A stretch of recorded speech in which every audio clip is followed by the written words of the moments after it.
కి స్వాగతం. ఈ రోజు వార్తల్లోని ముఖ్యాంశాలు. 5 ఏళ్లలో బడాబాబులకు 10 లక్షల కోట్ల రూపాయల మొండి బాకీల రద్దు చేసిన మోడీ సర్కార్.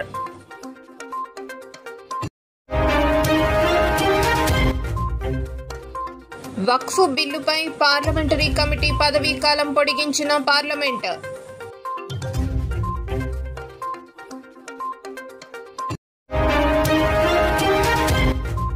సంబాల్ మసీదు సర్వేను నిలిపివేసిన సుప్రీంకోర్టు. శాంతి సామరస్యాలు నెలకొనేలా చర్యలు చేపట్టాలని యూపీ ప్రభుత్వానికి ఆదేశం.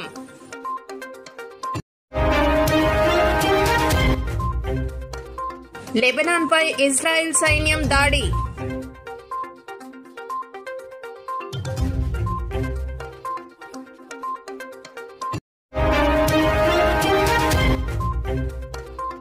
ఐక్యరాజ్యసమితి శాంతి పరిరక్షక కమిషన్ కి తిరిగి ఎన్నికైన భారత్.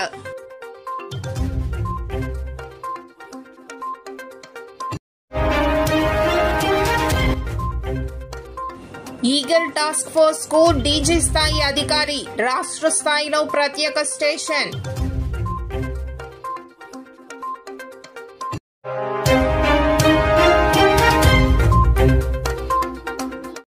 భారత బ్యాంకింగ్ రంగంలో ప్రతి ఏడాది సగటున 2 లక్షల కోట్ల రూపాయల చొప్పున మొండి బాకీలు రద్దవుతున్నాయి. ఆర్థిక సంవత్సరం 2019 నుండి 2020 నుంచి 2023-24 మధ్య 9.90 లక్షల కోట్ల రూపాయల బారు బకాయిలను బ్యాంకులు రద్దు చేశాయి. 2019-20లో 2.34 లక్షల కోట్లు, 2020-21లో 2.03 లక్షల కోట్లు, 2021-22లో 1.75 లక్షల కోట్లు, 2022-23లో 2.08 లక్షల కోట్లు, 2023-24లో 1.70 లక్షల కోట్ల చొప్పున ఎన్పీఏలను కొట్టిపారేశాయి అని కేంద్ర ఆర్థిక శాఖ సహాయ మంత్రి పంకజ్ చౌదరి పార్లమెంటులో ఓ ప్రశ్నకు సమాధానంగా చెప్పారు. అత్యధిక మొత్తంలో రుణాలు రద్దు చేయబడిన మొదటి 10 బ్యాంకుల్లో Punjab national bank, Canara bank, HDFC bank, bank of India, Indian bank, axis బ్యాంకులు ఉన్నాయి. ఎన్పీఏలను రద్దు చేసినప్పటికీ రికవరీ చర్యలు కొనసాగుతాయని మంత్రి పంకజ్ చౌదరి పేర్కొన్నారు. 2024 మార్చి 31 నాటికి భారత్లోని మొత్తం బ్యాంకుల స్థూల ఎన్పీఏలు 4.81 లక్షల కోట్ల రూపాయలుగా ఉన్నాయి. ఇందులో అత్యధికంగా ఎస్బీఐకి చెందిన 84,276 కోట్ల ఎన్పీఏలు, తర్వాత స్థానంలో పిఎన్బి ఎన్పీఏలు 56,343 కోట్లుగా ఉన్నాయి.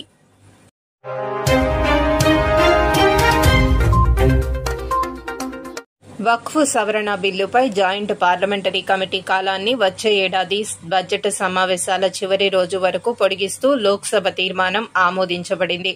కమిటీ చైర్మన్ జగదాంబిక పాల్ తీర్మానం ప్రవేశపెట్టగా మూజువాణి ఓటుతో ఆమోదం పొందింది. గత వర్షాకాల సమావేశాల్లో ప్రవేశపెట్టిన ఈ బిల్లుపై ప్రతిపక్షాలు అభ్యంతరం వ్యక్తం చేయగా రాజ్యసభ, లోక్సభలోని అధికార, విపక్ష ఎంపీలతో కలిపి జాయింట్ కమిటీ ఏర్పాటు చేశారు. ఈ శీతాకాల సమావేశాల్లోనే కమిటీ తన నివేదికను పార్లమెంటుకి సమర్పించాల్సి ఉంది. ప్రతిపక్షాలతో పాటు పలువురు బీజేపీ ఎంపీలు కమిటీ కాల పరిమితిని పొడిగించాలని కోరారు.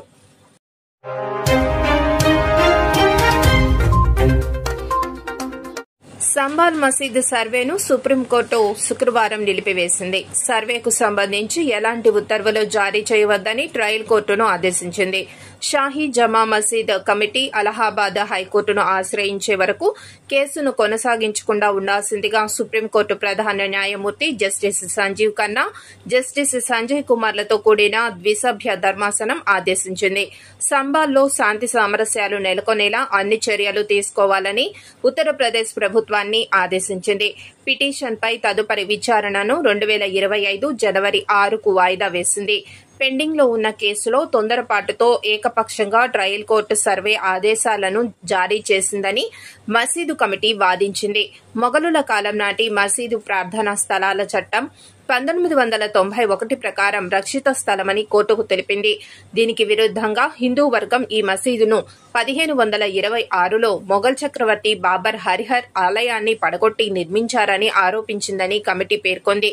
దేవాలయ శిథిలాలపై మసీదును నిర్మించారేమో సర్వే చేపట్టవలసిందిగా ట్రయల్ కోర్టు ఇచ్చిన ఉత్తర్వులను సవాల్ చేస్తూ మసీదు కమిటీ సుప్రీంకోర్టును ఆశ్రయించింది. సర్వే సందర్భంగా నెలకొన్న హింసాకాండలో 4 మరణించిన సంగతి తెలిసిందే. హింసాత్మక ఘటనలపై విచారణ జరిపి మరో 2 నెలల్లో నివేదిక సమర్పించేందుకు అలహాబాద్ హైకోర్టు మాజీ జడ్జి దేవేంద్ర కుమార్ అరోరా నేతృత్వంలో త్రిసభ్య కమిటీని యూపీ ప్రభుత్వం నియమించింది. మాజీ ఐపీఎస్ అధికారులు అమిత్ మోహన్ ప్రసాద్, అరవింద్ కుమార్ జైన్లు ఈ కమిటీలోని మిగిలిన 2 సభ్యులు.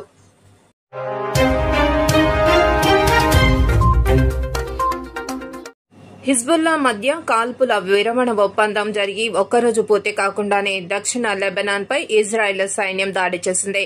రాకెట్ నిల్వ కేంద్రంలో హిజ్బుల్లా కార్యకలాపాలను గుర్తించిన తర్వాత లెబనాన్పై తమ యుద్ద విమానాలు కాల్పులు జరిపాయని ఇజ్రాయెల్ పేర్కొంది.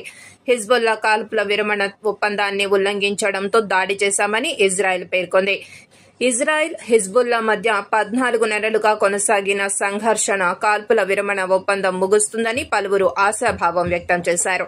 అయితే దక్షిణ లెబనాన్లోని కొన్ని ప్రాంతాలకు తిరిగి రావడానికి ప్రయత్నిస్తున్న వ్యక్తులపై కాల్పులు జరిపినట్లు ఇజ్రాయెల్ మిలిటరీ పేర్కొంది. వివరాలు ఇవ్వకుండానే కాల్పుల విరమణ ఒప్పందాన్ని ఉల్లంఘిస్తున్నారని ఇజ్రాయెల్ ఆరోపించింది. 2 వ్యక్తులు గాయపడ్డారని లెబనాన్ ప్రభుత్వ జాతీయ వార్తా సంస్థ తెలిపింది. ఇప్పటి వరకు లెబనాన్పై ఇజ్రాయెల్ జరిపిన కాల్పుల్లో 3760 మందికి పైగా లెబనాన్లు మరణించారని లెబనాన్ ఆరోగ్య అధికారులు తెలిపారు. వారిలో చాలా మంది పౌరులున్నారు. ఇజ్రాయెల్లో 70 మందికి పైగా మరణించారు. వారిలో సగం మంది పౌరులు ఉన్నారు.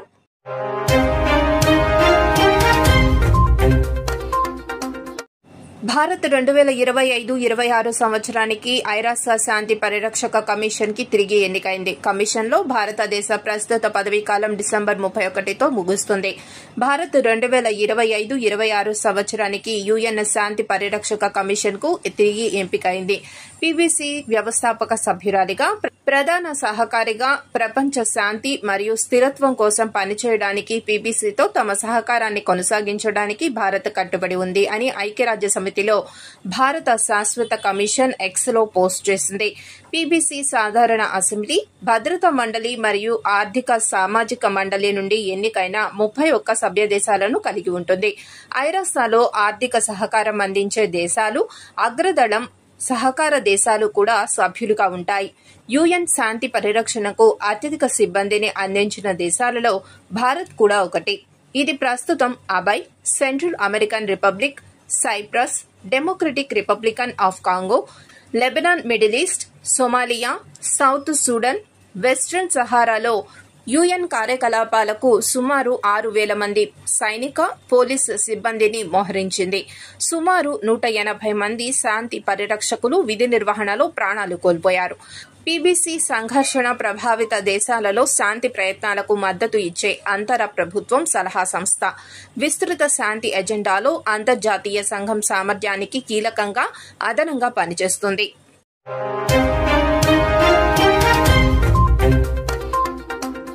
గంజాయితో పాటు ఇతర మాదక ద్రవ్యాల నియంత్రణ కోసం ఏర్పాటు చేసిన ఈగల్ టాస్క్ ఫోర్స్ కు డైరెక్టర్ జనరల్ స్థాయి అధికారి నేతృత్వం వహించనున్నారు. ఈ మేరకు రూపొందించిన ప్రతిపాదనలకు రాష్ట ప్రభుత్వం ఆమోదం తెలిపినట్లు సమాచారం.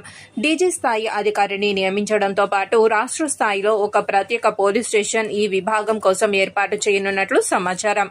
జిల్లా స్థాయిలో సాధారణ పోలీసుల సహకారాన్ని తీసుకోనున్నారు. రాష్ట స్థాయిలో ఏర్పాటు చేసే ప్రత్యేక పోలీస్ స్టేషన్ కు డీఎస్పీ స్థాయి అధికారిని నియమించాలని నిర్ణయించినట్లు సమాచారం. ఈ స్టేషన్లో కనీసం 60 మంది సిబ్బందిని నియమించాలని కూడా నిర్ణయించారు. అదేవిధంగా క్షేత్రస్థాయిలో అవసరమైతే సాయుధ బలగాల సహకారం కూడా తీసుకోవాలని భావిస్తున్నారు. ప్రధానంగా ఉగ్రవాదుల దాడులను అడ్డుకునేందుకు ఏర్పాటు చేసిన ఆక్టోపస్, తీవ్రవాదుల కోసం పనిచేస్తున్న గ్రే హౌరట్స్ లో పనిచేస్తున్న నైపుణ్యం ఉన్న వారిని కూడా ఈగల్స్ లో తీసుకోవాలని నిర్ణయించినట్లు సమాచారం. ఈ మేరకు పూర్తి స్థాయి మార్గదర్శకాలు సాధ్యమైనంత త్వరలో రాష్ట్ర ప్రభుత్వం విడుదల చేయనుంది. అబ్కారీ నిర్లక్ష్యం వల్లనే చాలా సంవత్సరాలుగా క్షేత్రస్థాయిలో అబ్కారీ శాఖ నిర్లక్ష్యం వల్లనే గంజాయి తోటల పెంపకం, అక్రమ రవాణా పెరిగిపోయిందన్న ఆరోపణలు వస్తున్న సంగతి తెలిసిందే. గంజాయి సమాచారం లభిస్తున్న క్షేత్రస్థాయిలోకి చొచ్చుకు వెళ్లే పరిస్థితి ఎక్సైజ్ శాఖకు లేకపోవడం వల్లనే ఈ పరిస్థితి నెలకొందని చెబుతున్నారు.